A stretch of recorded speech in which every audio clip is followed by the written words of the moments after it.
दिलेल्या पर्यायांपैकी योग्य पर्याय निवडून विधाने पुन्हा लिहा. लाला लजपतराय, साने गुरुजी, रखमाबाई, जनार्दन सावे. 1. राजकोट येथे रेड क्रॉस सोसायटीची स्थापना डॅश यांनी केली. उत्तर आहे रखमाबाई जनार्दन सावे.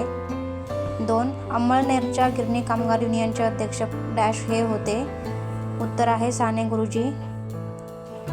3. आयटकच्या पहिल्या अधिवेशनाचे अध्यक्ष डॅश हे होते लाला लजपतराय.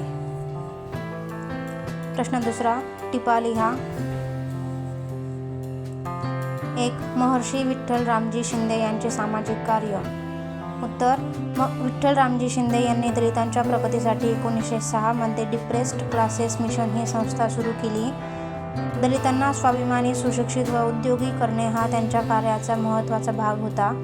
उच्चवर्णीयांच्या मनातील दलिताविषयक भ्रामक समजूत नष्ट करणे हा दुसरा भाग होता. पुणे येथे पर्वती मंदिरात प्रवेश, सत्याग्रह, दलितांची शेतकी परिषद, संयुक्त मतदारसंघ योजना इत्यादीबाबत दलित वर्गाच्या हिताच्या दृष्टीने त्यांनी काम केले. मुंबईत परळ, देवनार या भागात मराठी व उद्योगशाळा काढल्या. 2. राजर्षी शाहू महाराजांनी कोल्हापूर संस्थानात केलेल्या सुधारणा. उत्तर आहे राजर्षी शाहू महाराजांनी कोल्हापूर संस्थानात आरक्षणाचा जाहीरनामा काढला. मोफत व सक्तीच्या प्राथमिक शिक्षणाचा कायदा केला. रोटीबंदी, बेटीबंदी आणि व्यवसाय बंदी अशा निर्बंधाला मूठ माती दिली. सभा परिषदांमधून दलित लोकांच्या हातचे अन्न घेऊन रोटीबंदी झुगारली. आपल्या संस्थानात आंतरजातीय विवाहाला कायदेशीर मान्यता देणारा कायदा मंजूर केला.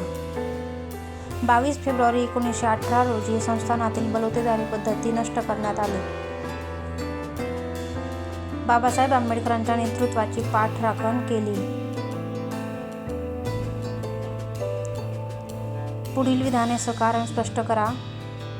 1 आहे सरकारने साम्यवादी चळवळ चिरडण्याचे ठरवले. उत्तर, कार्ल मार्क्स आणि त्याचा साम्यवाद यांचा परिचय भारतीयांना होऊ लागला होता. मानवेंद्रनाथ रॉय यांचा आंतरराष्ट्रीय साम्यवादी चळवळीत सक्रिय सहभाग होता. 1925 साली भारतात साम्यवादी पक्षाची स्थापना झाली. कामगारांच्या व शेतकऱ्यांच्या लढाऊ संघटना उभारण्याचे कार्य साम्यवादी तरुणांनी केले. सरकारने ही चळवळ चिरडण्याचे ठरवले. श्रीपाद अमृत डांगे, मुझफ्फर अहमद, केशव निळकंठ जोगळेकर इत्यादी नेत्यांना पकडण्यात आले. ब्रिटिश राज्य उलटून टाकण्याचा आरोप त्यांच्यावर ठेवण्यात आला. त्यांना वेगवेगळ्या शिक्षा करण्यात आल्या. दुसरा प्रश्न, बाबासाहेब आंबेडकरांनी मूक नायक, बहिष्कृत भारत यासारखी वृत्तपत्रे सुरू केली. उत्तर, वृत्तपत्र हे बाबासाहेब आंबेडकरांच्या चळवळीचे अविभाज्य अंग होते. समाजात जागृती निर्माण करण्यासाठी आणि दुःखाला वाचा फोडण्यासाठी डॉ. बाबासाहेब आंबेडकरांनी मूकनायक, बहिष्कृत भारत, जनता, समता ही वृत्तपत्रे सुरू केली. राष्ट्रव्यापी कामगार संघटनेची आवश्यकता भासू लागली. उत्तर आहे पहिल्या महायुद्धानंतर भारतात औद्योगिकीकरणामुळे कामगार वर्गाची वाढ झाली. कापड गिरण्या, रेल्वे कंपन्या इत्यादी उद्योगात काम करणाऱ्या कामगारांच्या संघटना आपापले प्रश्न सोडविण्यासाठी प्रयत्नशील होत्या, पण त्यात एकत्रित अशी संघटना शक्ती नव्हती. तेव्हा राष्ट्रवादी कामगार संघटनेची आवश्यकता भासू लागली. प्रश्न 4. पुढील प्रश्नांची थोडक्यात उत्तरे लिहा. आधुनिक भारताच्या जडणघडणीत समतेचा लढा महत्त्वाचा का ठरतो? उत्तर आहे आधुनिक भारताच्या जडणघडणीत राजकीय स्वातंत्र्याचा लढा महत्त्वाचा होता. हा लढा मानवमुक्तीच्या व्यापक तत्त्वज्ञानावर आधारलेला होता. त्यामुळे या लढ्याच्या बरोबरच सरंजामशाही, सामाजिक विषमता, आर्थिक शोषण या गोष्टींना विरोध होऊ लागला होता. स्वातंत्र्याप्रमाणेच समतेचे तत्त्वही महत्त्वाचे वाटू लागल्याने शेतकरी, दलित, स्त्रिया, कामगार यांनी उभारलेल्या चळवळी आणि समतेला महत्त्व देणारा समाजवादाचा प्रवाह यांचे आधुनिक भारताच्या जडणघडणीत फार मोठे योगदान आहे. पूर्व खानदेशात साने गुरुजींनी केलेले कार्य लिहा. उत्तर 1. 1938 साली पूर्व खानदेशात अतिवृष्टी होऊन पीक बुडाले. शेतकऱ्यांची स्थिती हलाखीची झाली. नंबर 2. शेतकऱ्यांना शेतसारा माफ करून घेण्यासाठी साने गुरुजींनी जागोजागी सभा, मिरवणुका घेतल्या. नंबर 3. कलेक्टर कचेरीवर मोर्चे काढले. नंबर 4. 1942च्या क्रांतीत मोठ्या प्रमाणावर शेतकरी सामील झाले. नंबर 5. साने गुरुजींनी कामगारांची एकजूट बांधली धुळे, अंमळनेर ही कामगार संघटनांची प्रबळ केंद्र बनविण्याचा त्यांनी प्रयत्न केला. अंमळनेरच्या गिरणी कामगार युनियनचे ते अध्यक्ष होते. अशा प्रकारे साने गुरुजींनी पूर्व खानदेशात कार्य केले. नंबर 3, कामगारांनी उभे केलेले लढे राष्ट्रीय चळवळीला पूरक कसे ठरले? उत्तर: पहिल्या महायुद्धानंतर भारतात औद्योगिकीकरणामुळे कामगार वर्गाची वाढ झाली, तेव्हा राष्ट्रव्यापी कामगार संघटनेची आवश्यकता वाटू लागली.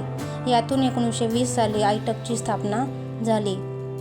लाला लजपतराय यांनी आयटकच्या पहिल्या अधिवेशनात कामगारांनी राष्ट्रीय चळवळीत सक्रिय सहभाग घ्यावा असे सांगितले. श्रीपाद अमृत डांगे, मुझफ्फर अहमद इत्यादी समाजवादी नेत्यांनी कामगारांच्या लढाऊ संघटना उभारल्या. 1928 साली मुंबईतील गिरणी कामगारांनी 6 महिने संप केला. असे अनेक संप रेल्वे कामगार, ताग कामगारांनी केले. कामगार चळवळीची वाढती व्याप्ती व शक्ती पाहून सरकार अस्वस्थ झाले. ही चळवळ दडपण्यासाठी सरकारने प्रयत्न सुरू केले. अशा प्रकारे कामगारांनी केलेले लढे राष्ट्रीय चळवळीला पूरक ठरले. स्त्रीविषयक सुधारणा चळवळीचे स्वरूप स्पष्ट करा. उत्तर आहे: भारतीय समाज व्यवस्थेत स्त्रियांना दुय्यम स्थान होते. अनेक दुष्ट चालीरीतीमुळे त्यांच्यावर अन्याय होत होता, परंतु आधुनिक युगात याविरुद्ध जागृती होऊ लागली. स्त्री विषयक या सुधारणा चळवळीत काही पुरुषांनी पुढाकार घेतला. काळाच्या ओघात स्त्रियांचे नेतृत्व पुढे आले.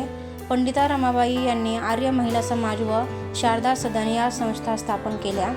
1904 मध्ये भारत महिला परिषद व 1927 मध्ये ऑल इंडिया वुमेन्स कॉन्फरन्स या संस्थांची स्थापना झाली.